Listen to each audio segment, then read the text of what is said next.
আসসালামু আলাইকুম, সবাই কেমন আছেন? ছোট্ট করে একটা ভিডিও করি। ব্যাংকের ভিতরে বসে আছি। ব্যাংকে বসে বসে চিন্তা করলাম, আমার একটা ক্রেডিট কার্ড আসছে ব্যাংকে। তো আমার কার্ডটা আমার বাসায় পাঠানো হয়েছে প্রায় 2-3 মাস হয়ে গেছে। এতদিন আমি ব্যাংকে আসিনি। সময় থাকাকালীনও দেখা যায় যে আসা হয়নি। যখনই আমার মোবাইলে একটা SMS দিয়েছে যে 25 তারিখ আমার কার্ডটা ব্লক করে দিবে, তখন ঠিক এখানে আসছি।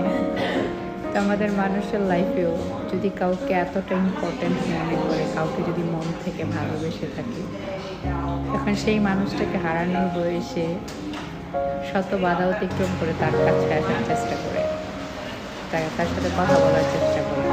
আর যার নাকি আপনার সাথে কথা বলার ইচ্ছা থাকবে না, আপনার কাছে আসার সুযোগ থাকাকালীনও সে আসবে না, সে কখনো আপনাকে ভালোই বাসে না, কখনো আপনাকে হারানোর বইটা তার ভিতরে ছিল না। তো আজকে এইটা দেখি মনে মনে চিন্তা করতেছি যে একটা ব্যাংক কার্ড, আমার অলরেডি একটা কার্ড ছিল, এখন যেটা আসছে সেটা ডেবিট কার্ড। আমি চাইলে টাকা এক্সট্রা উঠায় ইউজ করতে পারবো ব্যাংক থেকে। তা এতদিন মনে হয়নি যে আসতে হবে জরুরি কিছু। যখনই আমার SMS যাওয়ার পর মনে হয়েছে যে কার্ডটা যেহেতু আসছে, আমার কাছে তো আসতেও পারে না, যাই ব্লক করার কি দরকার।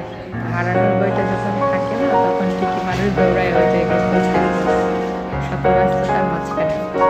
আর যেখানে হারানোর বইটা না থাকে সেখানে যায় না। তো বেলা শেষে আমি বলবো, আপনারা যাকে আঁকড়ে ধরে বাঁচতে চেয়েছেন অথবা যার জন্য আপনারা অপেক্ষা করেন, ভুল মানুষটার জন্য অপেক্ষা না করে আপনি আপনার মতো করে মুভ অন করেন। কারোর জন্য কারো লাইফ কখনো থেমে থাকে না। কাজে ভুল জায়গায় কখনো টাইম ইনভেস্ট করবেন না। ভুল মানুষের জন্য কখনো চোখের কোনায় জল আনবেন না। আপনি আপনার মতো, আপনি আপনার জায়গা থেকে অলওয়েজ বেস্ট। যে আপনাকে যেভাবে ভাবার সেভাবে ভাবেন। কারোর ভাবনায় আপনার কোনো কিছু যায় আসে না। সব ভালো থাকবেন। আল্লাহ হাফিজ।